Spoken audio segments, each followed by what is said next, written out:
Thank you, Sophie. Thank you for that introduction and for those housekeeping rules. Good afternoon, everyone, and thank you for joining us today. As Sophie mentioned, my name is Marina Gonzalez, and I have the pleasure of serving as President and CEO of the San Antonio Hispanic Chamber of Commerce.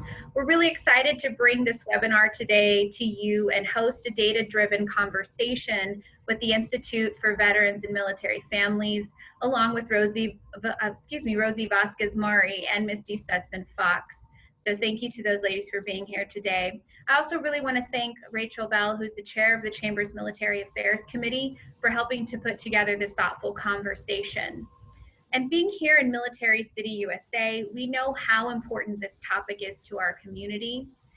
Amongst our chamber family as well, some of our leadership reflects the former military members, including our most recent President and CEO interim, General Juan Ayala, who's now a member of our board and a great contributor to our community, as well as our current chair, who you will hear from in just a minute. So here at the Hispanic Chamber, as we look forward to planning our 2021 strategic programmatic efforts, we're looking to increase the programming and support for our veteran chamber members and military families. So more to come on that, and we look forward to presenting many more conversations with you here in the near future. At this time, it is my pleasure to introduce our current chair, Dr. Erica Gonzalez of our Hispanic Chamber. And she is a veteran herself, and so we want to take a moment and thank her for her service to our country, to our community, and of course to our organization. So Dr. Gonzalez, the floor is yours. Thank you, Marina. I appreciate that introduction. I want to thank you for your leadership in all of this and the work of your amazing staff to help support these initiatives that we try to do. And I want to go ahead and thank also Rachel Bell. She's the chair of our Military Affairs Committee, one of the fiercest advocates I have ever met for our military families and just our military in general. So I'm very proud to have her as part of our team. I don't think any of us can underestimate the importance of the military here in San Antonio. And in fact, 1 in 8 people in San Antonio are affiliated with the military in one way or fashion. So we're going to be looking at some of the unique challenges that our military community has faced during the pandemic and look at data kind of looking at also the opportunities that have arisen from these situations. And I think that one of the main things for takeaways is going to be, we would like for our stakeholders to know about some of the opportunities that have arisen and resources that are available to them. So thank you everyone for being here. And Rachel, I'll hand over the floor to you.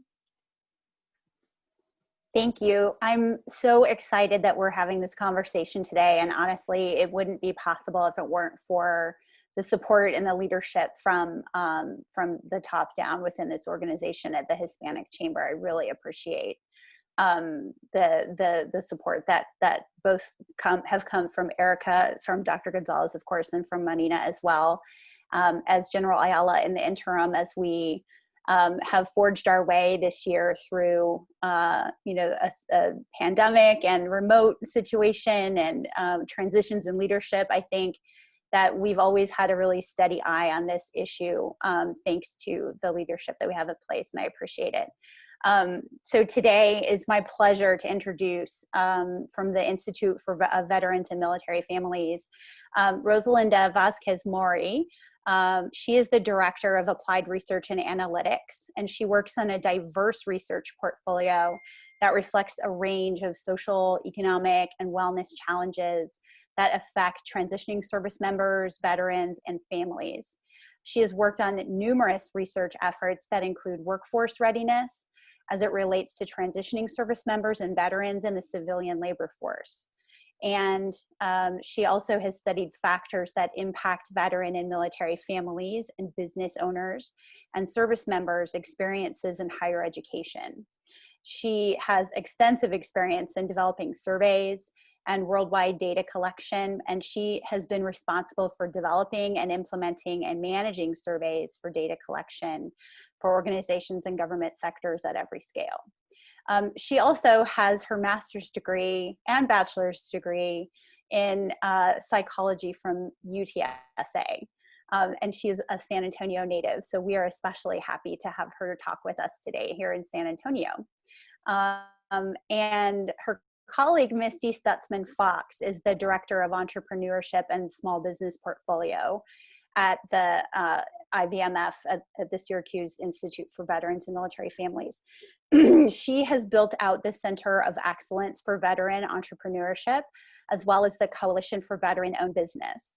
And she also oversees a broad portfolio of nearly a dozen programs and projects that advance and promote veteran entrepreneurship nationwide through research, resources, supply chain opportunities and tools, as well as training and program development.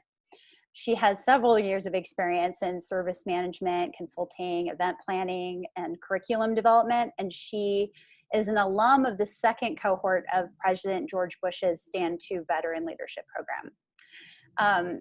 They are so accomplished, they're so knowledgeable, and they've prepared some great information to share with us today. So I'm gonna sit back and I'm gonna let Rosie get started with what they've got to share with us. Thank you and welcome. Okay, can you hear me? Yeah. Sure can. Okay. Sorry, yeah, I was having technical difficulties, so thank you. First, I wanted to thank Rachel, Marina, and Dr. Gonzalez and the Hispanic Chamber of Commerce for putting this together. I do hope today's session provides some insights, considerations, and opportunities for initiatives in the San Antonio area. I have my video off because I'm sharing screen and I don't want you to see the side, but before I wanted to pass it off to Misty. I know Rachel did an excellent job introducing us, but Misty, wanted you to say hello because, you know. Yeah, so definitely. So agree with Rosie. Do appreciate, obviously, Chamber of Commerce for making time for a discussion like this. So I think it's going to be an amazing discussion too. And, you know, of course, I always love to be talking to anyone, obviously, in the Texas area. I'm from just a little bit up north in Oklahoma, so love that part of the country as well.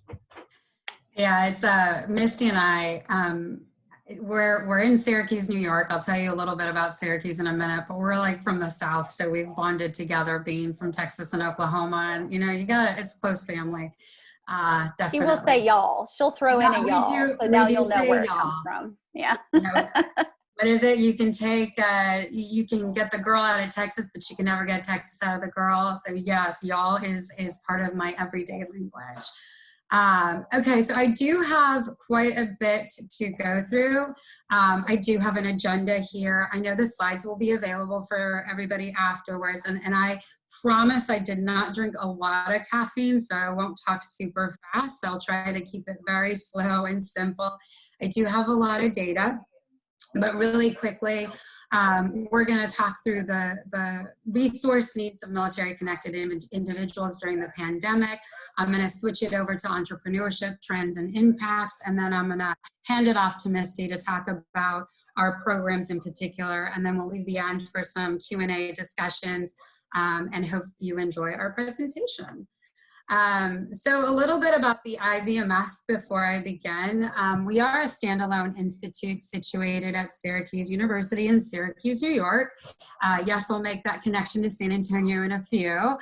But for those of you who don't know where Syracuse, New York is, again, I'm from San Antonio. I had no clue where Syracuse was. It's about 4 to 5 hours away from New York City and a little bit about over an hour south of Fort Drum, Texas. And it's located in central New York. So there's New York City and then there's the rest of New York, and we're smack dab in the middle of New York. Our mission is simply to empower service members, veterans, and their families through actionable research, innovative programs, and insightful analytics. As I mentioned before, we are a standalone institute, so we're not under any particular school. Some institutes, for example, are situated under the School of Social Work or Business, but because we're standalone, we can partner with various schools, and we're also multidisciplinary in our programs that we deliver, but as well as the research that we conduct. I like to describe our organization as having 2 major focus areas. We provide programs and services, but we also do research independent of our programs and services, but we do the evaluation and support for those programs and services. So in the programs and services, if you're following the slide there, I have career preparation and employment. And what we do, we deliver this fast track, I call it the fast track to career training programs at various installations across the US. Some of you may be familiar with our Onward to Opportunity initiatives at Joint Base San Antonio. Additionally to that, we conduct various entrepreneurship training programs, and Missy's going to talk about that later in the presentation. And finally, we're part of a collaboration at various communities aimed at providing what I call the one-stop shop of coordinated care for community-based services. You may be familiar with the Texas Serve initiatives, and we're part of that. Now, I'm not going to be talking about our Onward to Opportunity or Texas Serves today, but if you do have questions, please feel free to reach out to us. We can direct you straight to the program or the director leads of those initiatives. What I am responsible for is the research. I'm the Director of Applied Research. So on the other side of that two little pillar thing, is what I kind of oversee. And our research is multidisciplinary. We focused on employment, trends, unemployment, job retention. We also focus on student experiences and that relationship between career and education. But we also do a number of other research, entrepreneurship in particular. Earlier this year, we launched a data collection efforts, gathering a comprehensive survey on the motivation, the challenges, and barriers of all military-affiliated entrepreneurs. Now, we launched this study in the middle of a pandemic, and I'll get to some of the results later. But it was interesting to see some of that results as we're doing the data collection. We also do a little bit of research on military families. Now, last week we started a data collection effort in collaboration with Blue Star Families on their annual military family lifestyle survey, and we've partnered with them since 2014. Happy to discuss that. I'm not going to go into any of that, but happy to discuss that if anybody's interested in knowing more. And finally, I mentioned we do a lot of the evaluation for our programs and services. So not only do we provide the insights that is informed by our research, but we also evaluate our programs and services for improvements and measures of success.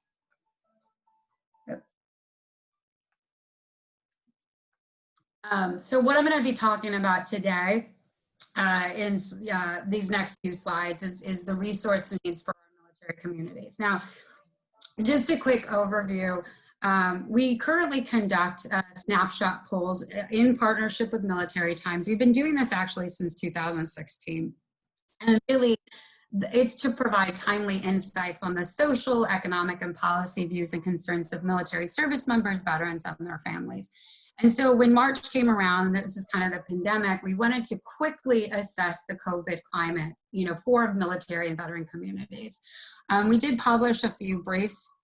We talked about the perceived threats of COVID on the economy, on the health of the population, and also we asked about the perceived threat from a national security lens. And we published various briefs. What I'm going to be talking about today is this particular brief. It's the top resource needs of veterans and military and active duty service members.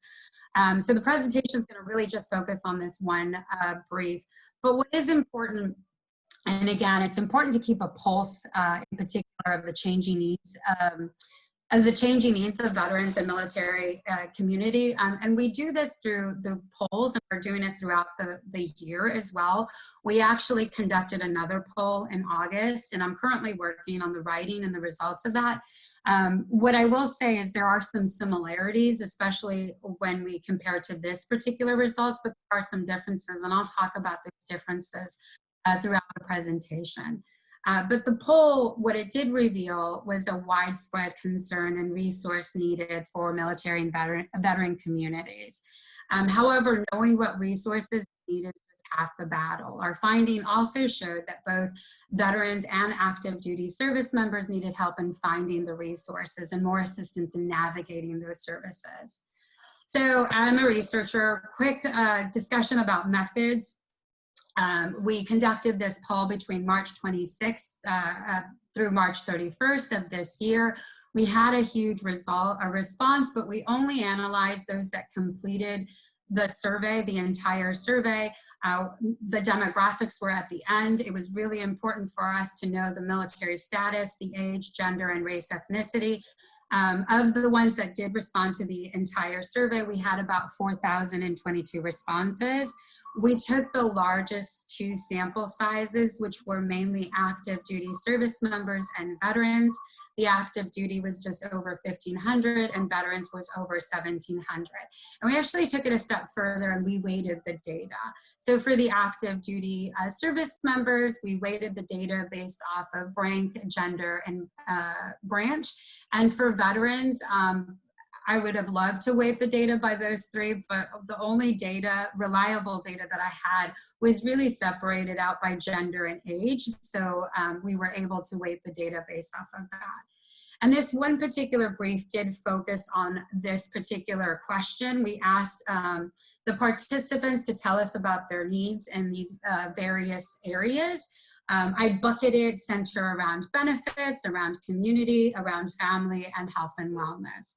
So for benefits, we're talking about benefits and claim assistance. We were also talking about financial assistance, legal services, employment and career development, and post-secondary education and training. For community, we were talking about community support, food and nutrition, housing and public utilities, housing and shelter. For family, we were talking about K through 12 education, family and children's services, so child care, and caregiving resources. We don't talk a lot about that, but definitely we included that in this particular question. And then health and wellness, we talked about the medical care, but as well, in addition, we talked about behavioral and mental health. And what we found, and again, you have to remember, this was conducted in March of this year. And a lot of the participants reported as medical care as their top resource need. I think veterans were at 77% and active duty participants rated it at 69%. So for veterans, in addition to medical care, community support was needed. So resources related to that day-to-day life, benefits and claim assistance, and financial assistance. For active duty participants, in addition to medical care, K through 12 education was needed, community support, and post-secondary education and training. Remember that the active duty service member will be younger than their veteran counterparts. So it's really important as people are looking at community needs and in particular looking at the information and the data to actually also look at it by the various different groups. Because I always say the active duty participant and the veteran participant are not going to be the same. Their needs are different. They have different ages and so forth and so on. So it's really important to be mindful of the different demographic characteristics of these 2 different populations. And in addition, we also looked at it by age, gender, and race and ethnicity, but I'll talk about that in a minute and you can see some of the differences. One of the things too that we asked is not only do you need these resources, but do you know where to go to find them? And what we found was that was actually extremely important. Veterans reported needing more help in finding financial assistance, community support, and legal support, as well as employment and career development. And whereas active duty service members reported needing more help in finding resources in family and children's services, K through 12 education, community support, and benefits and claim assistance. I know I have a lot here. Hopefully you can see it. You can probably zoom in on the call or zoom in a little bit closer, but I'll just walk through some of these results. So what I have here and what I'm going to have for the next few slides is the comparison by various demographics. I have gender first, I'm going to have age next, and then race, ethnicity at the last slide. But what you can see is on the left hand of your screen, hopefully I said that correctly, you have the veteran, and then on the right hand of the screen you have your active duty service members. And I apologize if anybody's colorblind. I do hope that these are hopefully good. I was trying to be aware of that, but if they're not, hopefully the darker one is for female, the lighter one's for gray. But when you look at this, especially when you look at it side by side, if you compare the blue and the gray within one graph, you do see some differences. So for female veterans, the top resource needs was medical care, number 1, community support, number 2, post-secondary education and training, number 3, and benefits and claims assistance, number 4.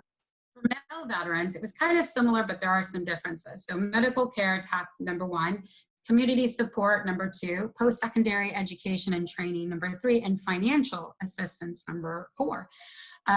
If you look and you compare the differences between female veterans and male veterans, the highest differences was in post-secondary education. So 25%, female veterans were 25% higher compared to the male veteran counterpart. Behavioral and mental health resource needs. Female veterans were 23% higher. K through 12 education, female veterans were 13% higher. And benefits and claim assistance, female veterans were 12% higher. If I look at the right-hand side and look at active duty service members, we see some similarities and some differences. So for example, both female and male active duty service members rated their medical care as a top resource need. But female active duty service members followed this by family and children services, community support, and K through 12 education. Whereas male active duty service members followed it by K through 12 education, community support, and post-secondary education and training. Some of the biggest differences between female active duty service members and male active duty service members were in caregiving resources. So female active duty service members rated this 21% higher. Behavioral and mental health resource needs are 16% higher for female active duty service members. Family and children's services, 15% higher, and housing and public utilities was at 11% higher. Hey, Rosie, I have a question real quick. In the community section, how do you define community support? Very good question. So that came from Justin Schmidt. Yeah, this is the question. We said community support was resources related to day-to-day life in the community. But we also asked a number of other questions, so like housing and public utilities and food and nutrition. So we did want to actually separate that out, but the community support was more in the day-to-day life. I hope that answered your question.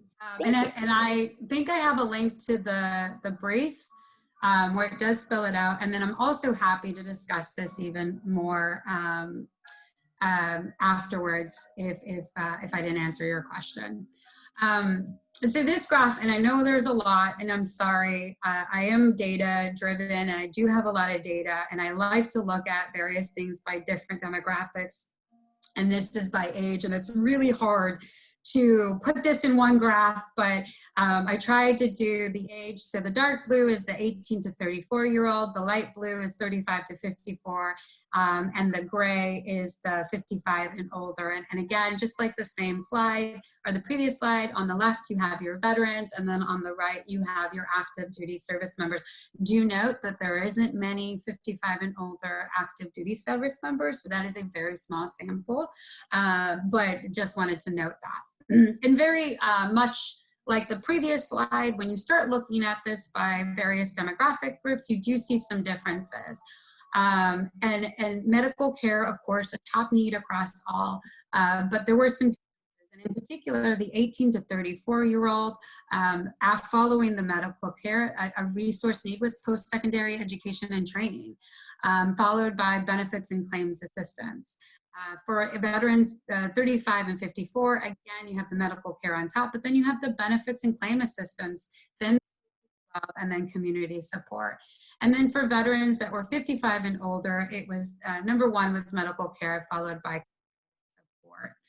So in general, you find that younger veterans indicated more needs in post-secondary education and training, that K through 12 education and benefits and claims assistance, whereas older veterans needed more resource needs within like the medical as well as community support. And you have a very similar trend when you look at the active duty service member. Again, younger active duty service members are needed more resource needs for post-secondary education and children's and services in K through 12, whereas older active duty service members the resource needs was much in the medical care and community support. I'll let people just take a look at it for 1 second. And again, all of this is in a brief, as well as the slides will be available because I know there's a lot of data in here. Okay, now, finally, one of the things that we did look at was race and ethnicity. Now, I did, and I'm not a huge fan of doing this, but I had to, was combined all the race and ethnicities together. Yes, that's a huge limitation, but I had to do this because of the smaller sample size. What I will say, the largest sample of race ethnicity was in Black and African American, followed by Hispanic and Latino, but overall as a sample size, it was very small, and I thought by combining it together, it probably was stronger in results, if you will. There are some differences between the minority groups in particular, but it was really small, and the sample size is also small. So I felt more comfortable reporting it as a whole.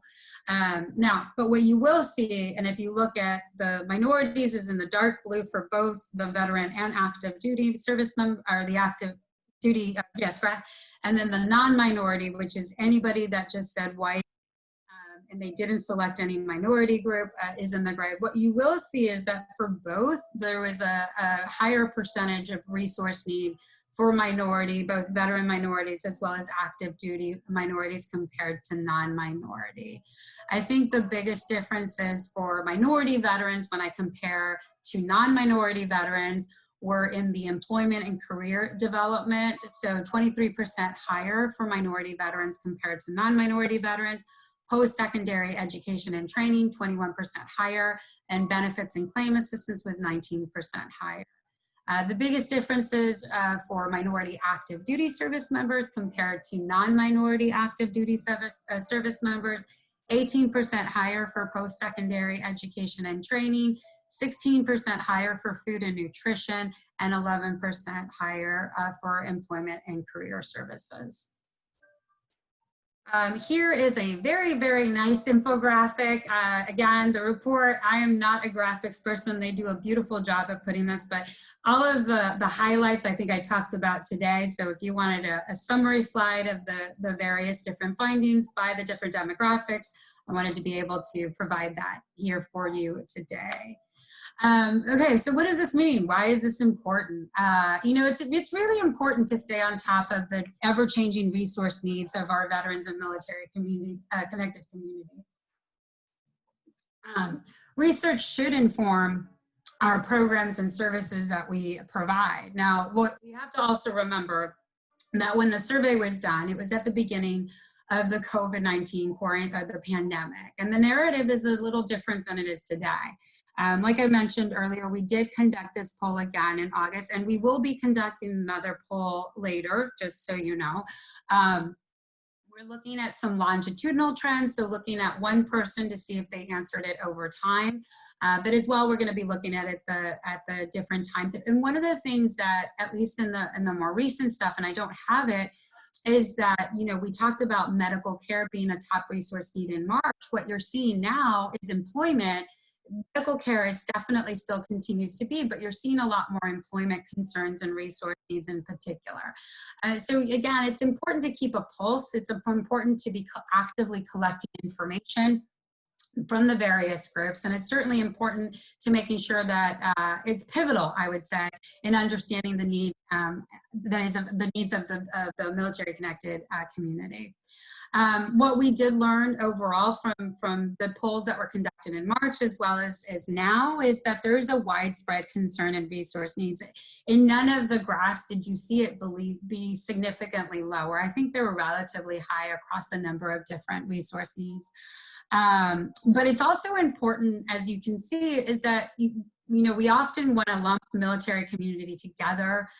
It's important to look at the active duty service member as well as the veteran separately, and it's important to look at it by the various different demographics because you might find some differences between them. You know, for example, and again, I talk about the age, medical was top for both active duty service member and for veterans, but when you start looking at younger veterans, it was more post-secondary education and K through 12. When you look at older veterans, it was much more medical care needed. So again, it's important for our stakeholders to constantly to explore and consider the needs as collectively as well as independently across the various subpopulations. And based on the results, you know, we provided recommendations for policy makers for grants as well as VSOs. There's a lot more recommendations. I honestly only highlighted 3 here, but for us, for IVMF, it meant tailoring our programs and services to the needs of our veteran active duty service members as well as our military connected individuals. But for others, you know, policymakers, we wanted to ensure continuity in the policies and programs to make changes both in the short term as well as the long term, to making sure that they align to the current resource needs. For grant makers, we suggested or we recommend to develop specific goals and strategies focused on the key areas that align with the emerging resource needs.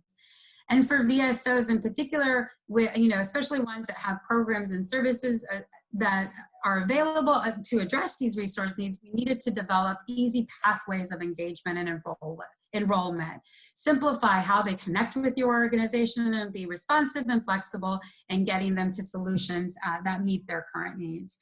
I think in tiny little font you can see our website, and again, a lot more is actually in the brief, but I only had a very small time. I'm running out of time. So from now on, I think I'm gonna switch it over to another topic and talk about entrepreneurship. Okay, so entrepreneurship, another topic. So what we know, so research has demonstrated that veterans are more likely to own a business than non-veterans. We also know that they out-earn veteran entrepreneurs. We know that the activity may vary by age and length of service, and we know that some pursue this as a result of limited employment opportunities. Research has linked some common traits to high-performing entrepreneurs. So good decision-making in chaotic environments, confidence in the abilities and skills, independence, and high self-efficacy. That has all been demonstrated to high-performing entrepreneurs, and certainly that has also been demonstrated and linked to military experiences. So you can see why there's a natural tendency where veterans and military business ownership really go hand in hand. The data on the right-hand side, yes, it's from 2012. It still is the latest data that is available. There has been some other more recent data sources about businesses that is available, but those data sets are really limited. I'm going to go into a little bit about data. Hopefully you find it as interesting as I do. You know, the one that I mentioned, the 2012, that's the most timely, definitely the more comprehensive, and although there certainly is more recent federal data, you know, I think there's a need in particular to deliver more timely results. And when you're talking about a subpopulation in particular, like veterans, you need large enough samples to be confident talking about this. You don't want to just rely on this one survey with a very small sample. You want to make sure that there's confidence behind it. So what I do is I do rely a lot on the census, and in particular the American Community Survey data. I'm using here on the graph self-employment as a proxy to entrepreneurship. That does have its limitations. However, and one limitation in particular is that I can tell you about the individual, but I can't tell you about their businesses. However, but even with that limitation, I can infer a couple of things and certainly talk about trends and in particular about trends by demographic. So you can see at the top, I have here the data from 2005 to 2017. It's the self-employment rate. You can see veterans have consistently been on the top compared to non-veterans, but you also see a gradual decline in particular since 2005. It's been averaging about 0.25% per year. However, when you start looking at some of these subpopulations, you know, the younger, female, and minorities, there is definitely positive trends within that population. What I have here and what I'm going to be talking about in particular is Texas. Now, this is a little bit outdated. So the graph on the left, I really need to know my right from my left. But the graph on the left is a little outdated. It's from 2016. If you're looking at the more recent data, I think the veteran population is just over 18 million. That's how I know it's a little bit outdated. But what is important, and again, I was more interested in self-employment. So in Texas, you have about 12%. Yeah, 12% of veterans in Texas are self-employed. Now, this 12% is higher when you compare to the non-veteran population in Texas, but you also see, as the blue line is, that there's been a gradual decrease since 2005. Some of the demographic trends, we know that older veterans are more likely to be self-employed compared to younger veterans. And this is in particular for the state of Texas, female veterans are less likely to be self-employed compared to their female non-veteran counterparts.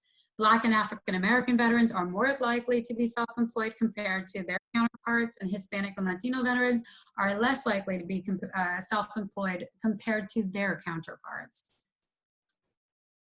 We also looked at it by the various demographic or metropolitan areas over a 10-year period.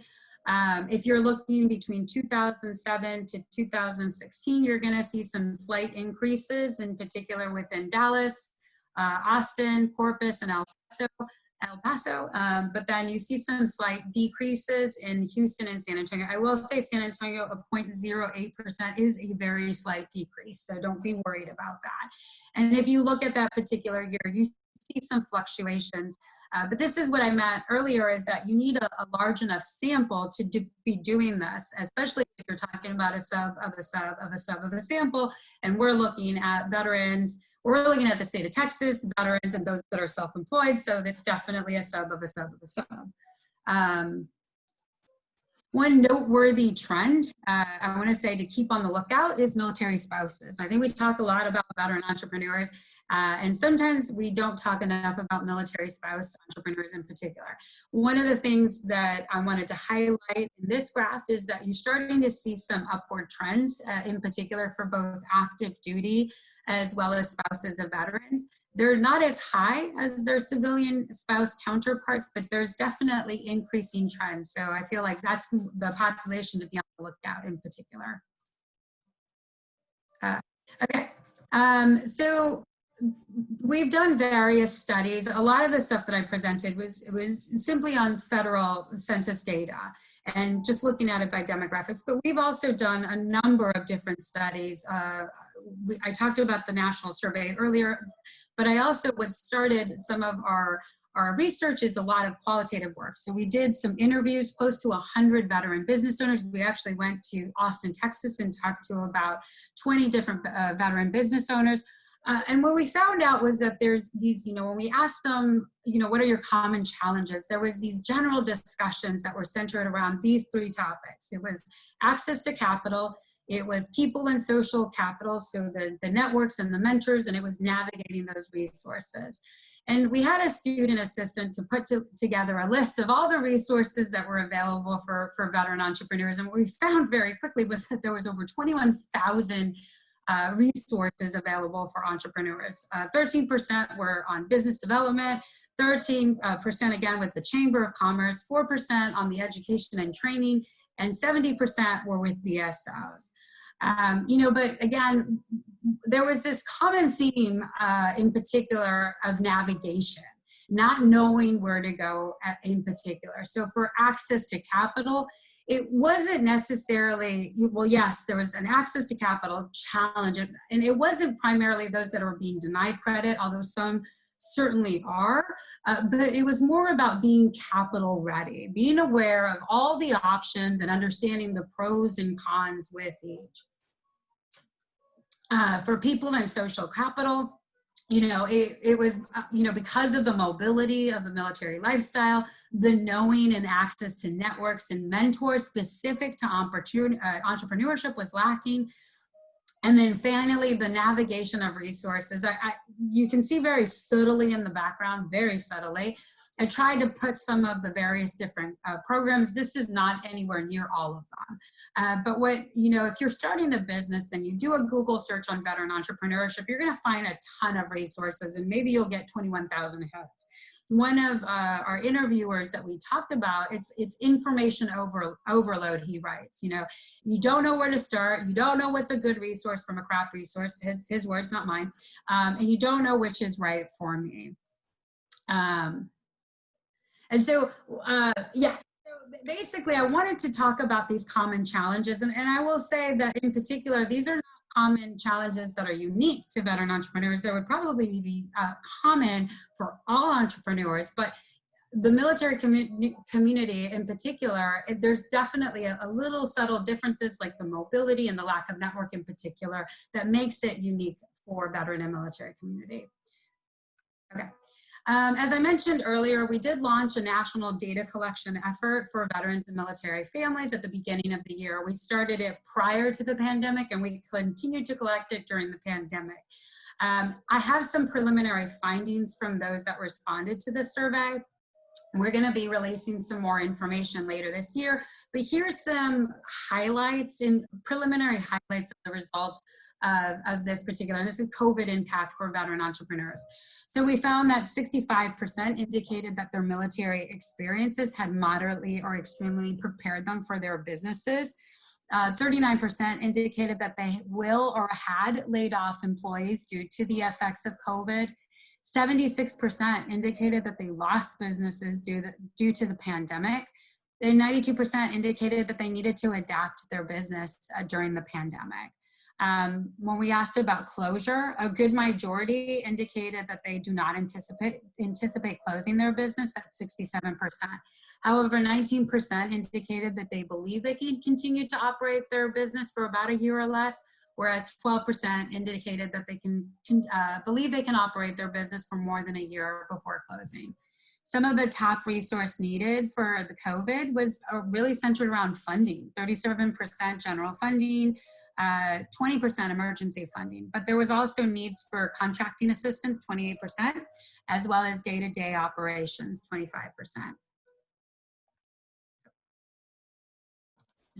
So okay. Real quick, Rosie, when did that polling take place? Like that is obviously more recently as a result of the pandemic continuing. Right. So we started this particular data collection in January, and then we had deposit during the pandemic, and we continued to collect it up till July.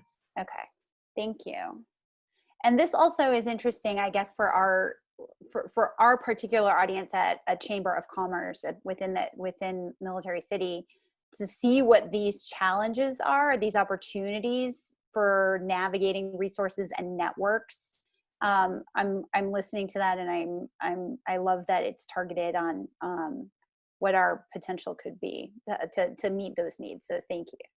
Absolutely. And I realize the time, so I'm going to go of it really quickly. I do have some recommendations for veteran entrepreneurs. Basically, do your homework. I know navigation is a challenge. However, do your research and talk to folks and ask a lot of questions.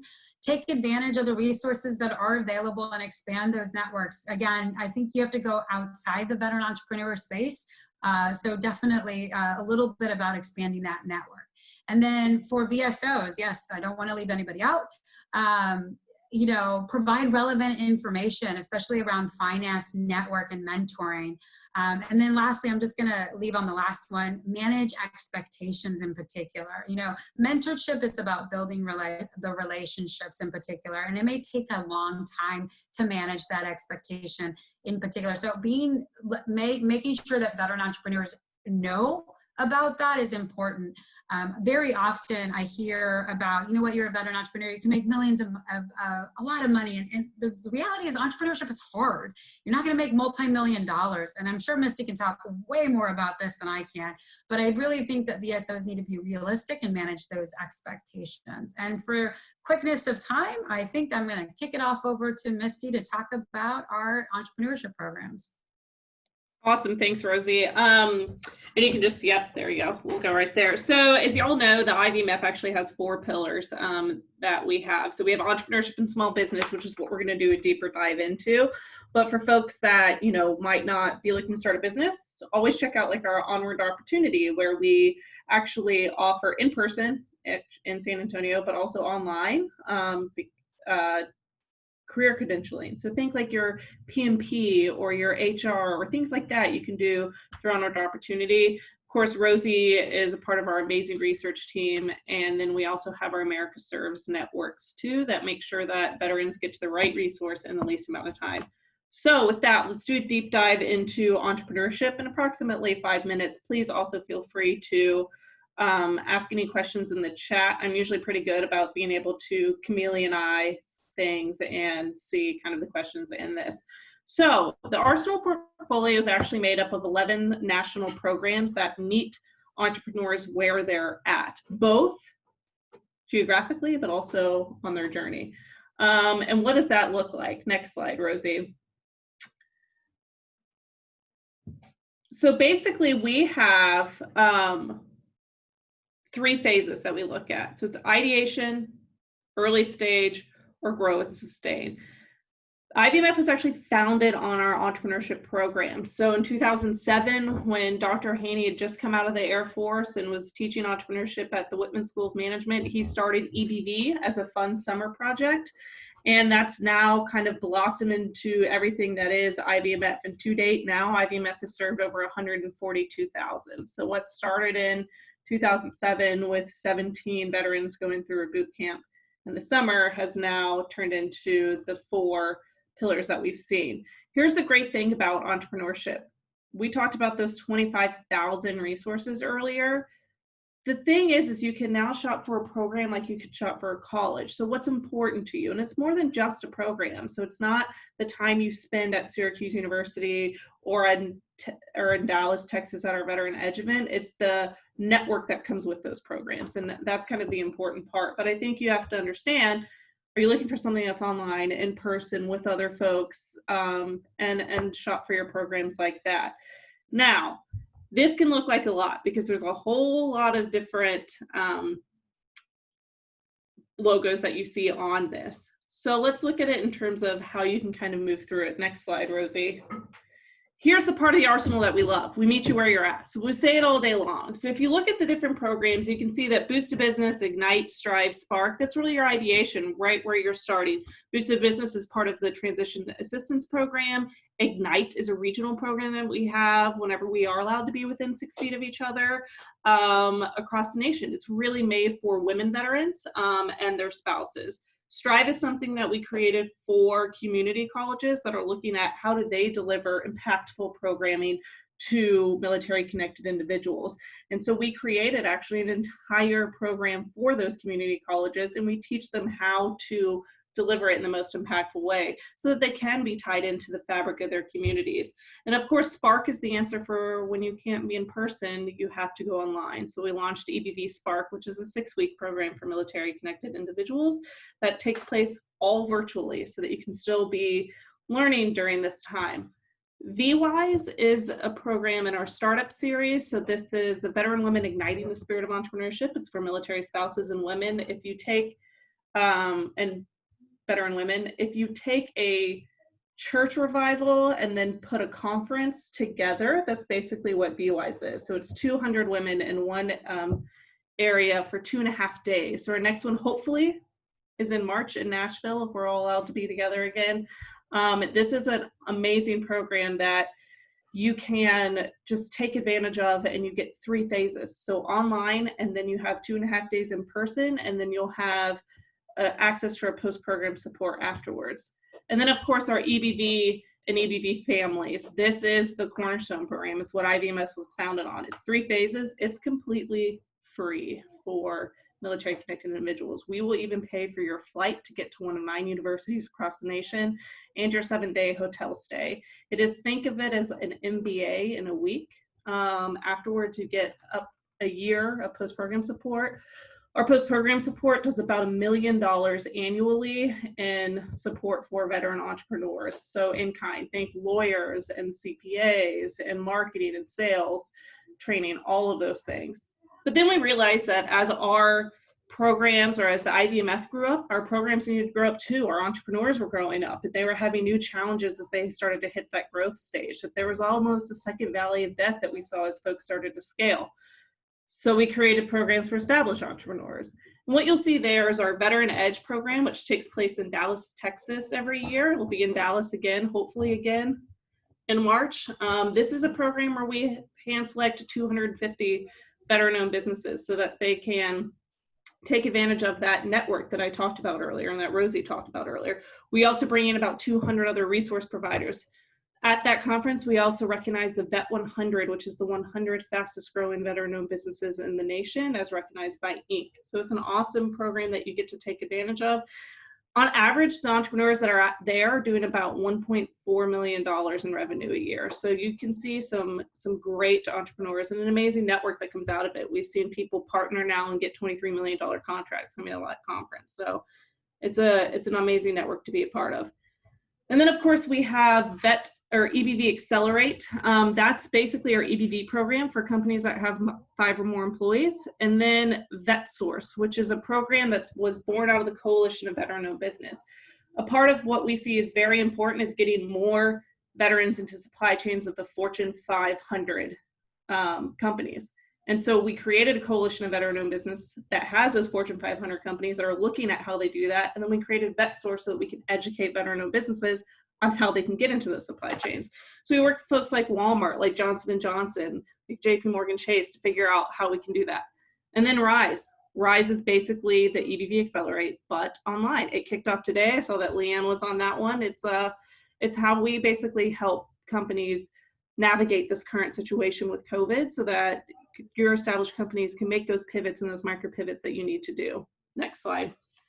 So you can see we have things regionally, we have things nationally, we have things globally. And I think that that's the best way that we can kind of continue to meet entrepreneurs where they're at. And we have many people, Rachel's one of them, that will leverage programs as their business grows and changes because you'll need interventions at a different time. But like I said before, it's much more than just a 1-week program here. It's that network that comes out of it.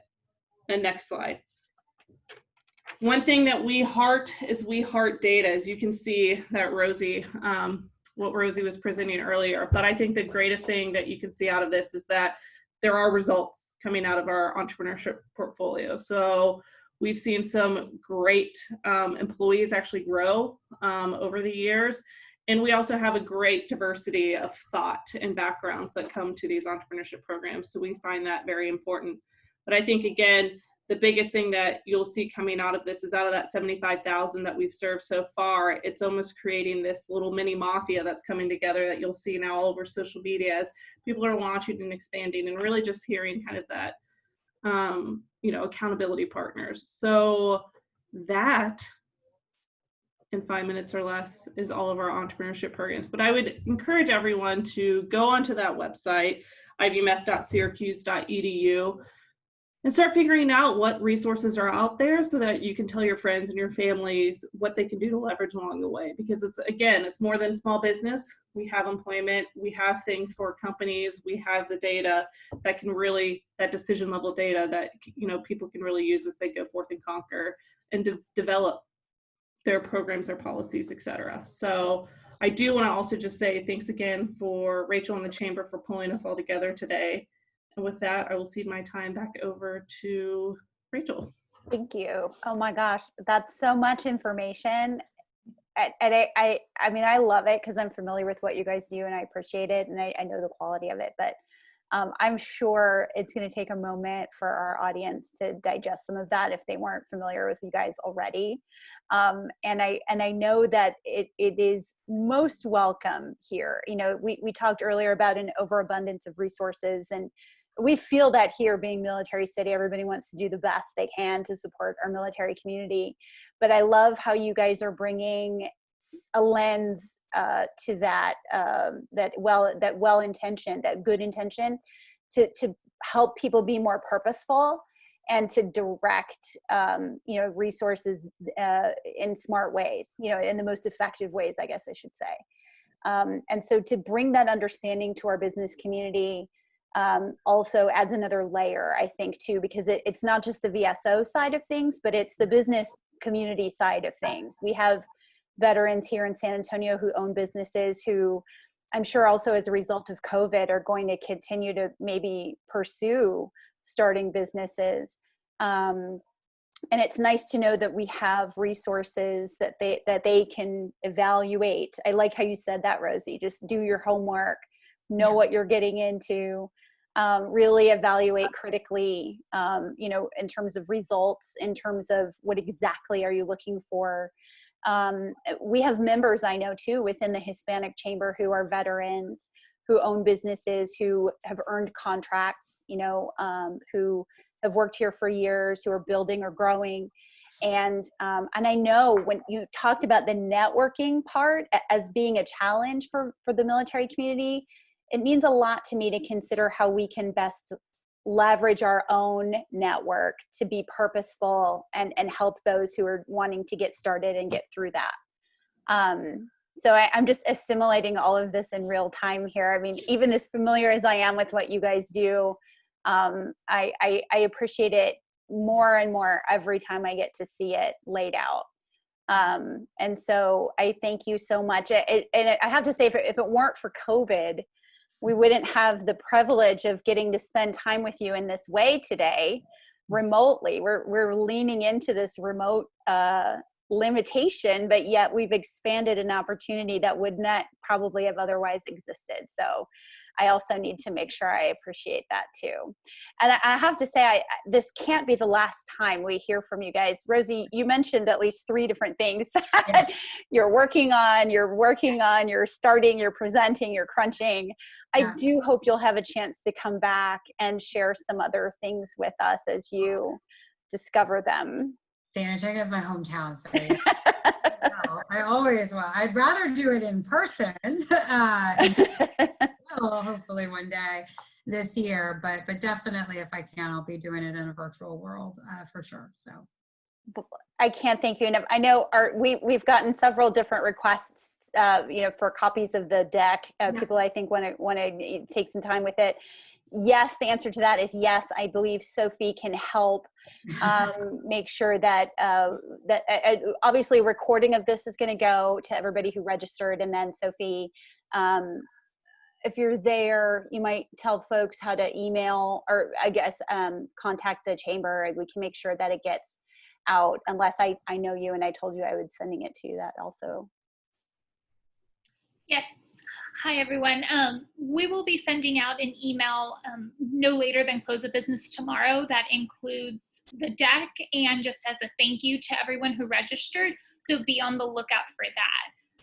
And then if you have any questions, you know where to reach me or Rachel or anything, and we'll make sure to answer those questions for you.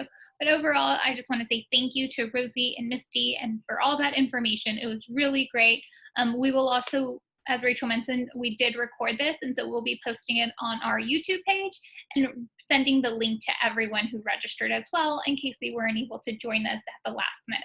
So I just want to say thank you to you guys for participating. Thank you to all the attendees for watching, and we hope to virtually see you again very soon.